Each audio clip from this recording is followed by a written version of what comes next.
Welcome to Suryasi coaching classes. मैं नीरज आपका दोबारा से स्वागत करता हूँ। कल हमने पढ़ लिया था और उसके आगे हम लोग कंटिन्यू करते हैं कि स्वराज का मीन्स जो था वो लोगों के मन में क्या था, अलग अलग भावनाएं थी। किसी ने ये समझा कि स्वराज माने कि मैं जाके अपने खेत खरीद लूंगा या खेत मुझे मिल जाएंगे, मेरी लैंड मुझे वापस मिल जाएगी। सब तरीके के लोगों ने, टाउन्स के ने, विलेज के ने, मजदूरों ने, सब लोगों ने उसका मीन समझा अलग अलग। तो कल हमने पढ़ लिया था, उससे आगे हम लोग कंटिन्यू करते हैं। अब बात करते हैं हम लोग आंध्र प्रदेश के वुडन हिल्स की। जब हमने देखा कि भाई कल भी हमने ये देखा था कि स्वराज के बहुत सारे मीन्स उन्होंने समझे। अब यहाँ पर एक ट्राइबल पीपल थे कहाँ, एक वुडन हिल्स है, वो है आंध्र प्रदेश में, और उन्होंने उसका क्या मीन समझा। बड़ा अच्छा 1 नंबर का क्वेश्चन कभी कभी आ जाता है, या 5 नंबर के क्वेश्चन में भी इसको पूछ लिया जाता है कि क्या लोगों की थिंकिंग थी, क्या उन्होंने स्वराज के बारे में समझा था। तो हुआ क्या कि जो ब्रिटिश गवर्नमेंट थी उसने क्या किया, जो वुडन हिल्स के पास के जितने भी फॉरेस्ट थे उनको क्लोज कर दिया। अब जब क्लोज कर दिया तो आपको पता ही है कि जो आदिवासी लोग होते हैं, जो ट्राइबल पीपल्स होते हैं, वो कहाँ किस पे निर्भर होते हैं, वो पूरे तरीके से निर्भर होते हैं खेतों पर, जो अपने क्या है पेड़ पौधे हैं, जहाँ पे वन है, जहाँ पे फॉरेस्ट है, वो उस जगह निर्भर होते हैं। अब जब वो क्लोज कर दिया तो हुआ क्या कि वो अपने गाय कहाँ चराएं, भेड़ बकरी कहाँ चराएं, कहाँ से वो लकड़ी काट के लाए, कहाँ से वो जो है अपना अनाज इकट्ठा करें, कहाँ से वो फल फ्रूट्स लेके आए। तो उनकी पूरी तरीके से जो जीविका थी, जो लिवहुड था, वो पूरे तरीके से बंद हो गया। अब जब बंद हो गया तो भाई लोगों ने क्या सोचा कि उन्होंने कहा कि भाई हम तो आदिवासी लोग हैं, हमारा तो अधिकार है, हमें तो राइट मिला हुआ है। And then they felt it was their right to enter forest to British cannot stop them। यानी कि हमें तो हमारा अधिकार है, हमारे अधिकार से हमें कोई वंचित नहीं कर सकता, और अंग्रेज क्या है वो हमें क्यों रोकेंगे। हमारा जब अधिकार हमें मिला हुआ है, हम आदिवासी लोग हैं, हम तो जंगलों में जाएंगे। अब यहाँ उन्होंने विद्रोह शुरू कर दिया। यानी क्या हुआ, ब्रिटिश गवर्नमेंट ने जंगल बंद कर दिया, लेकिन उनके मन में क्या भावना आ गई, यार ये तो हमारा जन्म सिद्ध अधिकार है, हम तो आदिवासी लोग हैं। और तो भाई जब किसी का खाना पीना बंद हो जाएगा तो वो क्या करेगा, विद्रोह करेगा। उसके बाद क्या हुआ, उन्होंने जो ब्रिटिश के लोग थे उन्होंने फोर्स भी किया उन लोगों को कि आप हमारे यहाँ सड़क बनाने का काम करो, और सड़क बनाई उन्होंने, लेकिन उसके एवज में पैसा नहीं दिया। कल मैंने एक वर्ड बताया था, बेगार, यानी कि किसी लोगों से काम करवाना, मजदूरों से काम करवाना, और काम करवाने के एवज में उनको कोई पैसा ना देना, इसको कहते हैं बेगार। एक होते थे गिरमिटिया मजदूर, कल नहीं बता पाया था। गिरमिटिया मजदूर होते हैं, गिरमिटिया मजदूर वो होते हैं जब लोगों को, कुछ पीपल्स होते हैं उनको बाहर ले जाया जाता है, वेस्ट इंडीज वगैरह इलाके में, वहां उनसे गयाना, वेस्ट इंडीज और भी बहुत सारे देश है, वहां पे उनसे मजदूरी कराई जाती है, और मजदूरी कराए जाने के बाद उनको वापस नहीं भेजा जाता। तो वो धीरे धीरे उनका नाम जो बन गया वो बन गया गिरमिटिया मजदूर, ठीक है ना। तो अब यहाँ पे हमने देख लिया कि भाई लोग, ब्रिटिश जो थे उन्होंने जंगलों को बंद कर दिया, और लोगों के मन में भावनाएं भड़क उठी। अब भैया जब भावनाएं भड़क उठाएंगी, जब उनको खाने पीने को नहीं मिलेगा, तो कुछ ना कुछ उसका रिजल्ट भी आएगा। रिजल्ट आया 1920 में, यानी कि 1920 में भड़क उठा गोरिल्ला मूवमेंट। बहुत अच्छे से याद रखना, 1 नंबर का क्वेश्चन आ जाता है। गोरिल्ला मूवमेंट की शुरुआत किसने की और कब की? 1920 में। एक थे अल्लूरी सीतारामन राजू। अल्लूरी सीतारामन राजू, बहुत बड़ा नाम, और बहुत इनके बारे में कहा जाता है कि ये एक कहते थे कि मेरे पास एस्ट्रोलॉजिस्ट की शक्तियां हैं, और मुझे तुम्हारी गोली भी नहीं मार सकती है।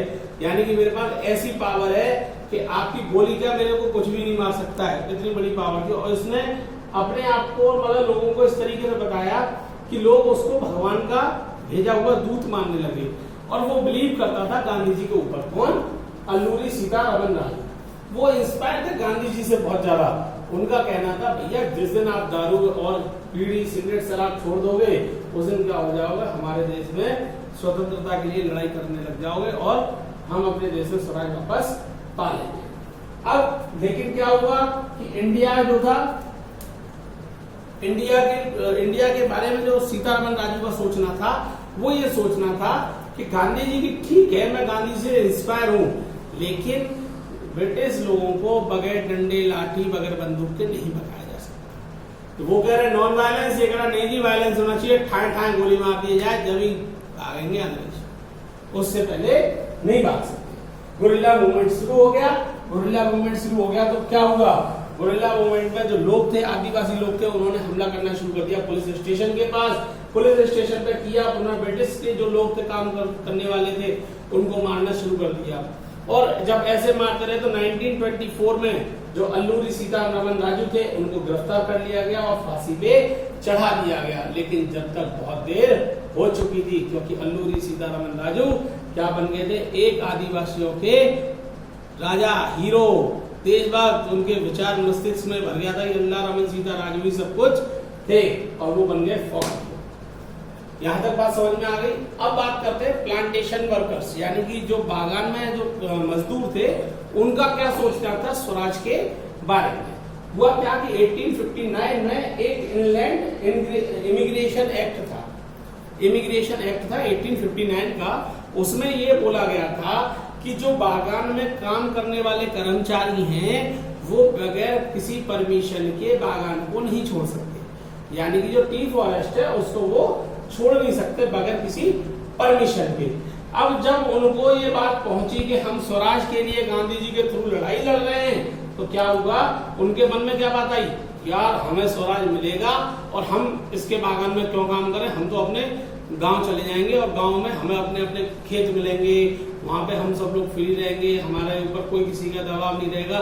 यानी लोगों की थिंकिंग क्या हो गई, वो लोग तो सोच रहे थे कि हमें से फॉरेस्ट क्यों छीन लिया गया, क्यों बंद कर दिया गया। ये लोग सोच रहे थे कि भाई हमारे जो बागान में काम कर रहे हैं हमें उसके एवज में पैसा भी उतना नहीं दिया जा रहा, उसके बाद भी तो हमसे काम करवाया जा रहा है, बगैर परमिशन के हम छुट्टी नहीं ले सकते, बगैर परमिशन के हम जा नहीं सकते।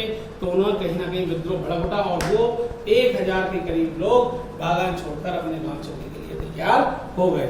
लेकिन बीच रास्ते में उनको पकड़ लिया गया। उसी दौरान क्या हुआ, बहुत बड़ी घटना हुई, चौरी चौरा घटना हुई 1922 में। कहाँ हुई, यूपी के गोरखपुर में। गोरखपुर सब लोग जानते हैं, उत्तर प्रदेश के चीफ मिनिस्टर योगी जी का जो है गृह, बिल्कुल वहां पे गोरखनाथ जी का मंदिर भी है। यूपी गोरखपुर में चौरी चौरा कांड हुआ 5 फरवरी 1922 को। उसमें हुआ क्या था कि जो इंडियन पीपल थे उन्होंने जला दिया पुलिस स्टेशन को और उसमें 22 लोग लगभग मारे गए। जब 22 लोग मारे गए तो गांधी जी को लगा कि यार धीरे धीरे मेरा जो नॉन वायलेंट मूवमेंट है, हमारा जो कैंपेन है, असहयोग आंदोलन, वो कहीं ना कहीं अब वायलेंस होता जा रहा है। यानी कि क्या होता है, उसमें चिंगारियां भड़कने लगी हैं, लोग विद्रोह करने लगे हैं, तो क्यों ना इस मूवमेंट को बंद कर दिया जाए। और यहाँ पर असहयोग आंदोलन को बंद कर दिया गया। और चौरी चौरा कांड में जिन लोगों ने भाग लिया था उनका केस लड़ा हमारे बहुत बड़े वकील थे मदन मोहन मालवीय जी ने, और उन्होंने इस तरीके से केस लड़ा कि चौरी चौरा के सभी लोगों को बाइज्जत बरी कर दिया गया। तो कैसा लगा, मिलते हैं कल, टेक केयर, बाय।